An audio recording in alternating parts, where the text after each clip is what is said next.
In 1572, King Charles IX planned a lavish wedding for his sister. Soon, Paris was packed with partygoers. Unaware, they were walking right into Charles's trap. The king died 2 years later, still mad with guilt over what he'd done. It was a twist of fate that made Charles IX the child king of France, but it was his own horrible decision that caused it all to come tumbling down around him. Becoming a king at the age of 11 would be too much for most young boys. Well, try doing it when there's a raging battle between two religions in your country. All around young King Charles IX were Protestants who wanted to end his life, and self-serving Catholics with some of the worst advice ever. When Charles finally did make a decision, it led to countrywide carnage that would haunt him for the rest of his short life. Charles Maximilian was born on June 27, 1550, into a very privileged life. Around the same time Charles was born, his older brother Louis suddenly passed. Charles was an infant and couldn't exactly mourn the loss of his brother, but it did affect him in a huge way.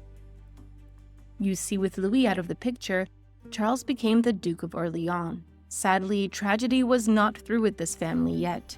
In 1559, Charles's father, King Henry II, participated in a royal jousting tournament. Then things went horribly wrong. During the joust, his competitor's lance burst through the king's visor and went right into his eye. While the doctors sat by and watched, they had no idea what to do. King Henry's infection worsened, and 10 days after the incident, he passed. France was suddenly without a king, and the people nervously looked to Charles's family for a replacement. The thing was, Charles's older brother, Francis II, was only a teenager, but there was no one else who could step up and become king. Since his brother was so young, it looked like Charles would be second in line for a long time to come. But these were the Middle Ages, and anything could happen. Unfortunately for Francis, it was not a great moment to be the King of France. There were horrible tensions between Catholics and Protestants who became known as the Huguenots. The Huguenots were very much against a Catholic king, and they had already attempted to kidnap Francis II once. Charles was still a young boy, but all this feuding would certainly have had an effect on his upbringing. After all, he'd come dangerously close to losing his own brother. Charles also saw the Catholic leaders take their brutal revenge and heartlessly execute hundreds of Huguenots in response. This was not a safe world for young Charles, and even worse, if anything happened to his brother, France, with all of this unrest, was going to be his problem. Francis II didn't last long. After just 17 months as king, he suddenly fainted and never woke up. The official word was that it was an ear infection that got him, but dark rumors immediately started swirling. The Huguenots had already tried to abduct him. What was to stop them from trying to go a step further? So when a 10-year-old Charles stepped up to be the king, his life was already in jeopardy. He was clearly not old enough to reign on his own. His mother, the infamous Catherine de' Medici, immediately became governor of France, and she would wield all the power until Charles was old enough to take over. On May 15, 1561, France crowned King Charles IX their king. He was only 11 years old, and he was surrounded by snakes. The Catholic faction that had executed so many Huguenots after the plot to kidnap Francis were led by the Guise brothers. The brothers were completely ruthless, and Charles's mother, Catherine, did not agree with their tactics. Instead, she decided to give diplomacy a try. To keep Charles out of danger, she held a conference which went terribly. When the talks between the Catholics and the Protestants failed, things escalated quickly. Catherine, acting on Charles's behalf, had done what she could to bring peace between the Catholics and the Huguenots. What she couldn't do was control the Guise brothers. Their next move was to lead an assault on a town where the Huguenots had their meeting place. By the end, 15 more Huguenots lay dead. Of course, Charles's name was attached to all of this bloodshed, and the Huguenots were going to seek their revenge. After the recent carnage, you can imagine the tension between the Catholics and the Protestants. Inevitably, a battle broke out between the two sides, which became known as the French Wars of Religion. It was during this turbulent time that Charles stepped up to his job as king and took control from his mother. This was in 1563, and Charles was just 13 years old. It was an incredibly dangerous time to be a boy king. Was he ready for it? One of the first things that Charles did as king was to take a trip. In 1564, he and his mother toured France, so Charles could get a good look at what his country looked like. Well, it didn't look very good. Religious battles were still being fought all across his kingdom. Over the years, the tension between the Catholics and the Huguenots continued to heat up. Because of this, in 1567, Charles hired Swiss mercenaries as his personal guards. The Huguenots became suspicious, wondering why the king needed all this extra protection. They made an assumption, and it set off a terrible storm. The Huguenots assumed that Charles was planning some sort of strike, so they decided to be proactive.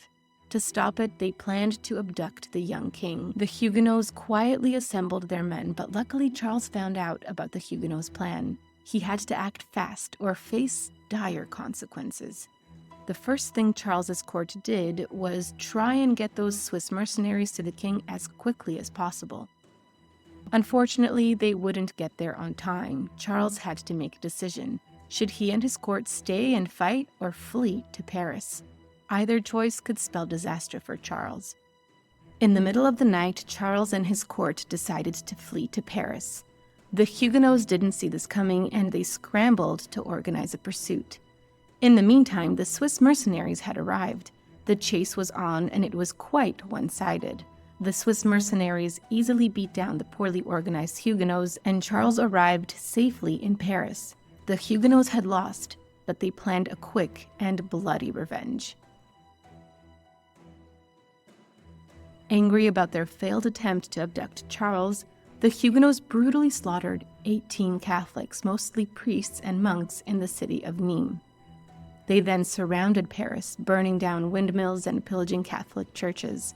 The Protestants had a plan, and it was going to be very disastrous for King Charles and the people of Paris. The Huguenots' evil plan was to cut off the supply of food to Paris, forcing Charles to either surrender or watch his people starve. To do this, the Huguenots captured several towns around Paris, especially the ones that provided food for the capital. Charles and his people saw that they were in trouble, but this young king had a surprisingly cunning plan. Charles's new tactic was to send in negotiators. Charles sent 3 men to negotiate with the Huguenots, but not everything was as it seemed. You see, Charles was simply buying time. While the men pretended to negotiate, Charles's forces were getting ready. It was going to be a battle royale. The Huguenots soon realized that Charles had tricked them, and the battle began. When the dust had cleared, it was Charles and the Catholics who came out on top. The Huguenots fled to the east, where they would try to regroup. Charles and the Catholics had won the battle, but Charles was not one to hold a grudge. He offered the Huguenots some concessions, but it was all a ruse. Not long after granting the concessions, Charles double-crossed his enemies. The Huguenots were angrier than ever, and the situation seemed to be back to square one. But Charles had more reason to fear the Huguenots than he realized. France had enemies outside its borders too, and suddenly the Huguenots gained support from England, the Dutch Republic, and the Kingdom of Navarre.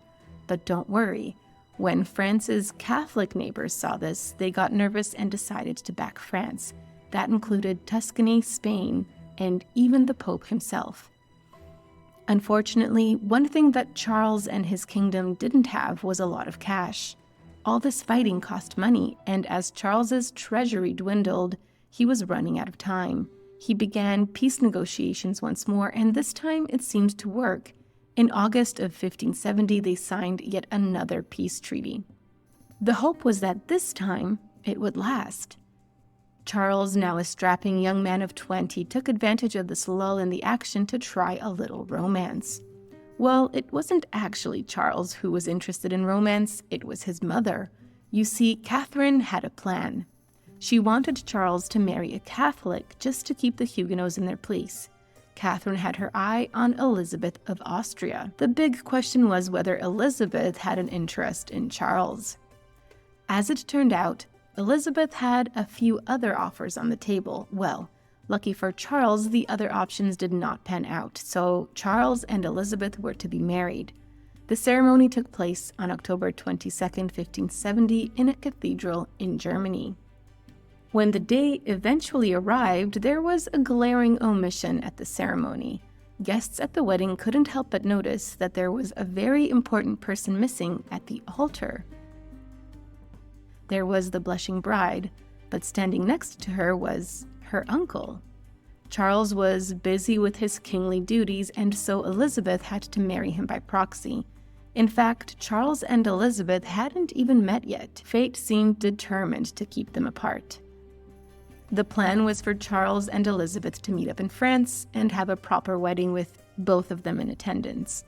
On her way to meet Charles, however, Elizabeth experienced some bad weather. The heavy rain had made the roads impassable. Elizabeth could not complete her journey and had to stop for now. It seemed like Charles would never meet his new bride. Once Charles knew where Elizabeth was, he devised a little scheme. You see, he didn't want to just meet his wife. He wanted to see her before he met her.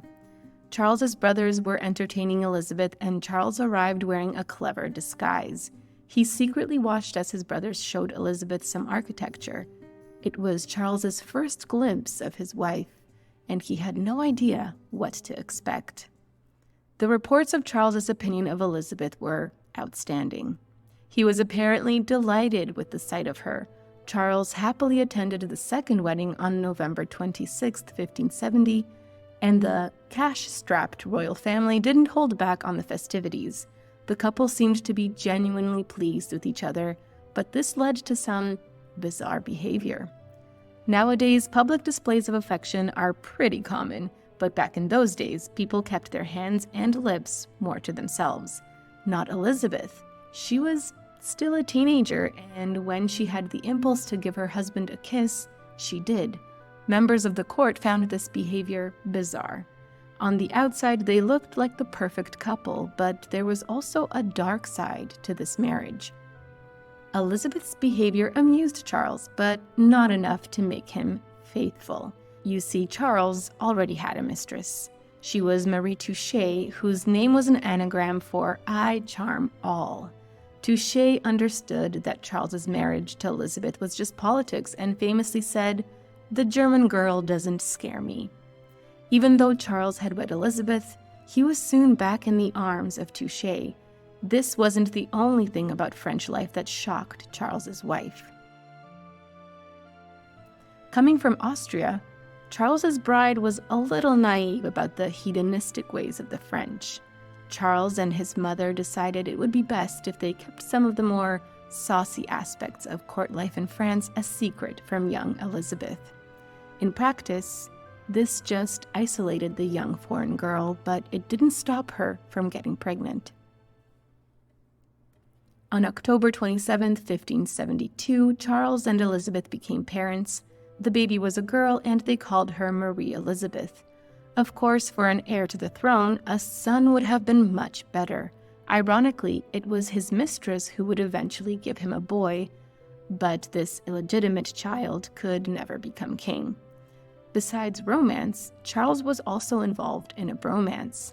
Around the same time, Charles was under the influence of someone quite dangerous.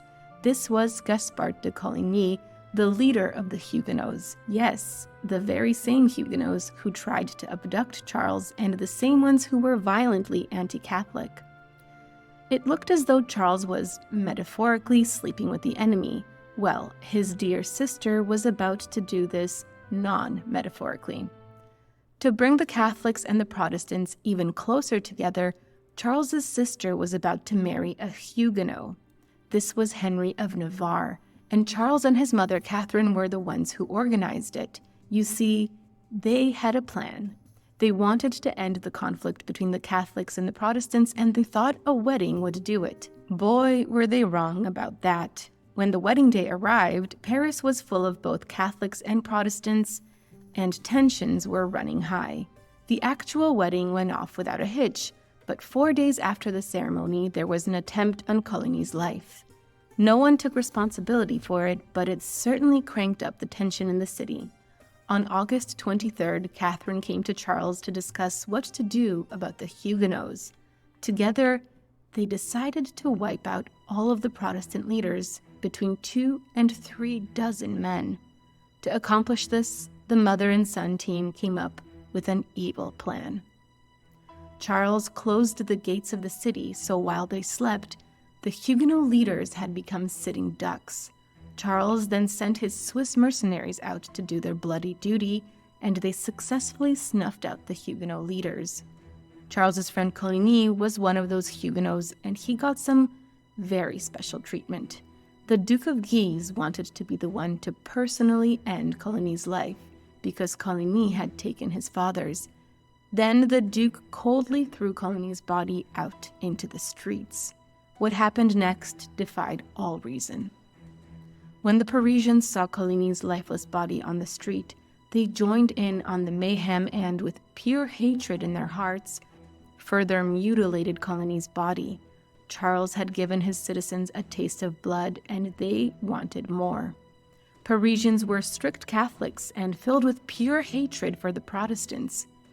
When they saw what their king had done, they decided to join in.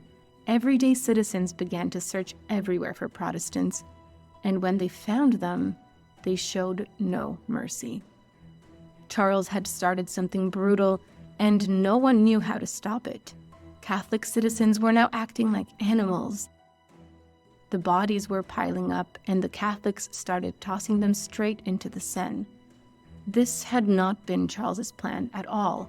Charles went to make an appeal to Parliament. On his way there, he seemed to forget what he was trying to do.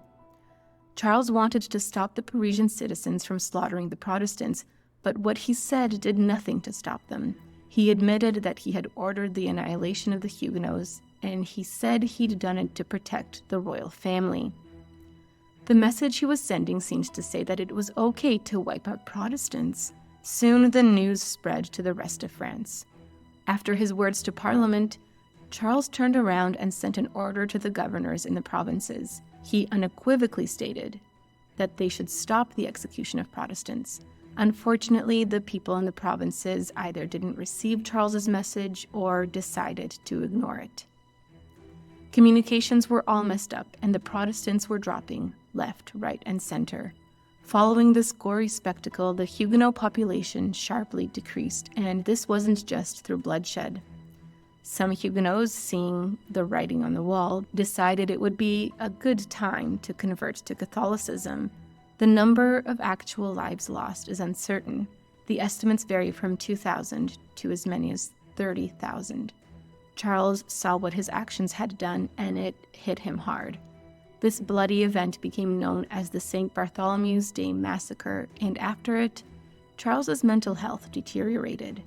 At some times he would brag about the bloodshed, and at other times, he would say he could still hear the screams of the Protestants as his men executed them. Clearly, he needed someone else to blame. Well, that someone was very close at hand. Catherine watched helplessly as her son's mood swung from pride to extreme guilt. When he finally accused her of causing all the bloodshed, she simply said that her son was a lunatic. Clearly, Catherine felt little guilt over what had happened to the Huguenots. Her son, however, was about to pay the ultimate price for what he started.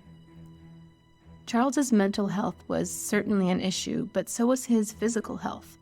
Charles suffered from tuberculosis, and his overwhelming guilt was just making it worse. His coughing fits became more severe and sometimes even bloody. On May 30th, 1574, the 23-year-old King Charles IX was no more. Catherine had lost yet another son. Luckily, she had 1 or 2 more to take on the precarious position of the King of France. Did they fare any better? That's for you to decide. Thanks for watching History Exposé. If you love uncovering the best stories in history, Hit like and subscribe to keep exploring with us. Don't forget to visit our main page, FactNate, for more incredible facts about everything.